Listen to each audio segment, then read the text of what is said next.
Hey, this is Tyler with TJack Survival. I'm here with Josh, my friend from Ready Man. We're out doing some Ready Man videos, and we decided to take a break and discuss quickly about the Kukri, which there's some facts and misconceptions as well about the Kukri that I want to discuss. So stay tuned.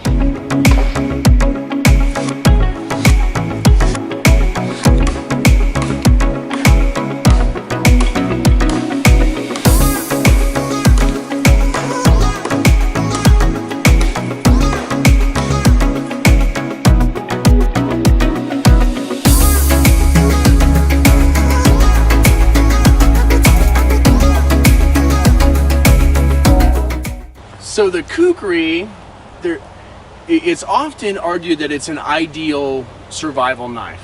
I think that there's no such thing as an ideal survival knife, but I think there's tons of things that will work for an ideal survival knife. Would you agree on that one? I think so. I mean, you know, different sizes, different angles. I mean, there's a lot of aspects to that. And, you know, looking at this thing, there's a lot going on. This is more than just your standard straight blade. It's got a lot of weight to it. I mean, I can see this being a versatile tool, but I think it probably has some limitations as well.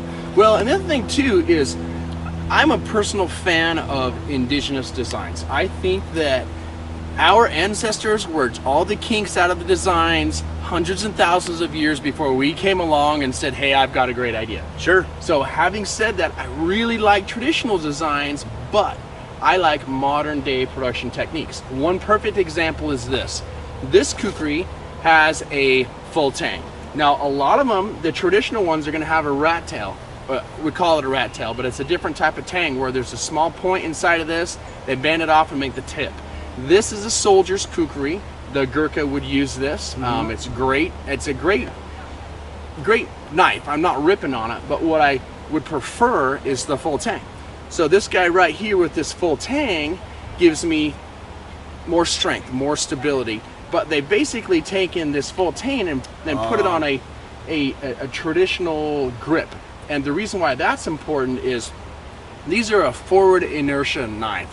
As you swing, they have a tendency to pull forward out of your hand, and you kind of draw back. That's what makes them chop so well. Sure. As it comes down, it pulls back and it chops. Now, if you have any kind of tapering or ending of the back of the knife with this type of a knife, that puppy's flinging out of your hand. And again, the traditional people come up with a design characteristic to prevent that from happening. It swells, so as you start to swing and your hand's getting a little bit tired, it will continue to swell and not come out of your hand, which is key. The other thing is there's no finger guard. A lot of people swear by finger guards.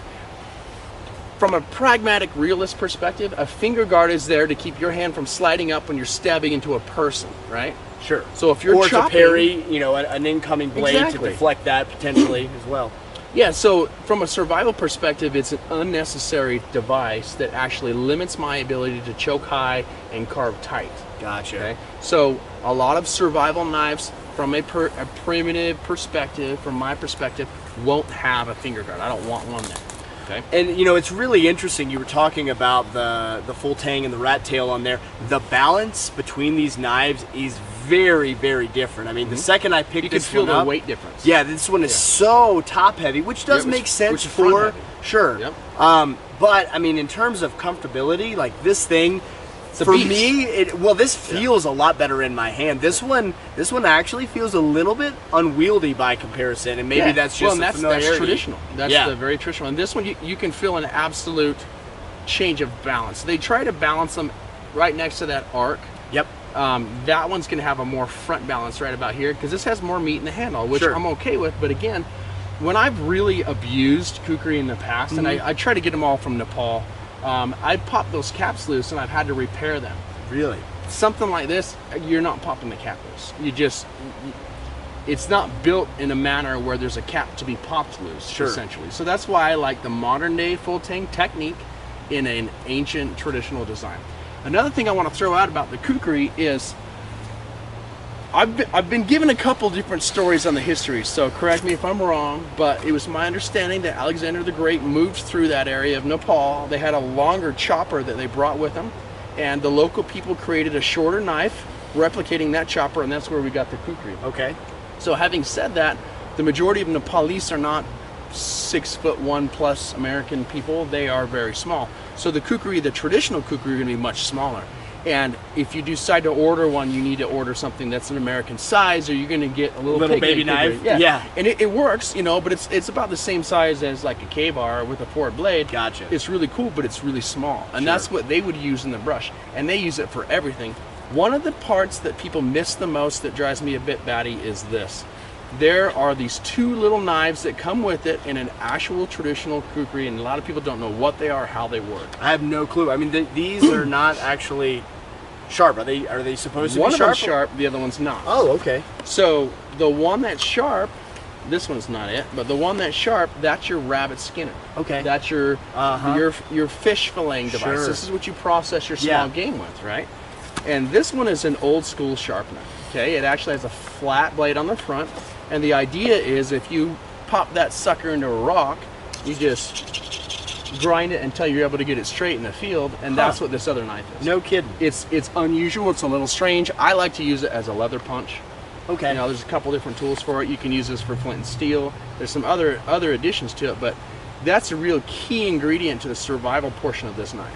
So you've kind of got just a survival kit all in one. Exactly. You know, with this, because that was skills plus this equals your survival. Well, you got to know what you're doing, obviously. But it's, you know, I was wondering, because obviously this is a very large hunk of metal here. Yeah. So then, what do you do for your finesse work? That was going to be my drawback. But the fact that you have one of these little tiny guys. You can choke high on these guys, right? You can get your small work, and you can actually do a lot of finesse work with the reverse grip.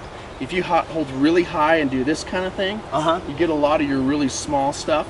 Then you can turn around and process all of your firewood, chop your animal heads off. Sure. You know, do all the bigger stuff with this knife. So anyway. Now this little notch, this there's two stories here. on what that. is One of is them's that ornamentation? Or it's religious. One of them's PG and one of them's not. Let's hear both. The non-PG version is that is a girl part from a female goddess named Kali. Oh.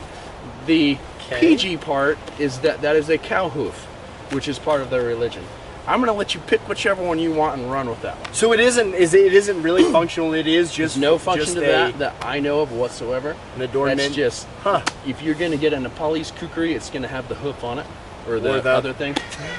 trying to keep PC on that. No, one, that's really good to know. I was thinking that there was maybe some fancy thing you could do with that, but no, that's just for if you come up with it, let me know. But right now, it is a maker's mark. Cool.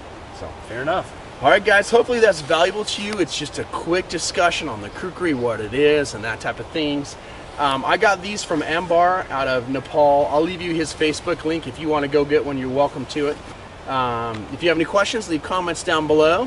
Thanks for being on my video. My pleasure. Thanks for having me. All right, guys. Thank you for watching TJX Survival.